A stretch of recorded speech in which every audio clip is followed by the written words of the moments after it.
Amanda. We're here today to talk about chew toys. Choosing the right chew toy for your pet is really important because the wrong one could do a lot of damage to their teeth. So the most common damage that we see is fractured teeth, and that's caused by chewing on toys and bones that are too hard. So we have a rule of thumb: you're out shopping for a chew toy, and if you push your thumbnail into that toy, and if you cannot make an indent, then that toy or chewy is too hard, and it could cause damage.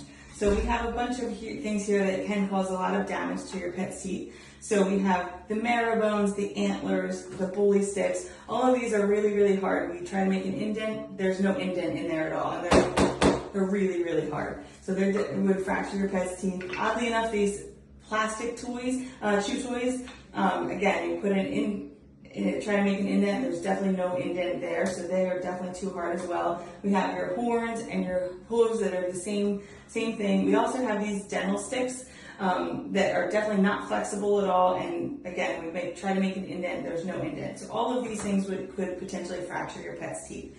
The other thing we have is tennis balls, which you can see they're soft and squishy, so they're not going to cause any fractures. But the outer coating of them is so abrasive that as your pet plays with it or chews on it, it could actually wear down the enamel on their teeth and wear their teeth down all the way almost to the gum line. So that can cause a lot of damage as well. So we want to give you some alternatives. So what we usually like to recommend are these rubber chew toys, and they come in from many different brands. They're nice and flexible. You can definitely make indents in them, and the dogs can spend time chewing on them without worrying about fracturing their teeth. So they also come in types that you can have openings where you can fill them with food, so that makes them a little bit more enticing for them as well. And as they play with them and chew on them, they're not going to cause any damage to their teeth. And rubber balls are much better than the tennis balls because they are not abrasive and are not going to cause any damage. The other thing that are nice are these nice leather chew toys.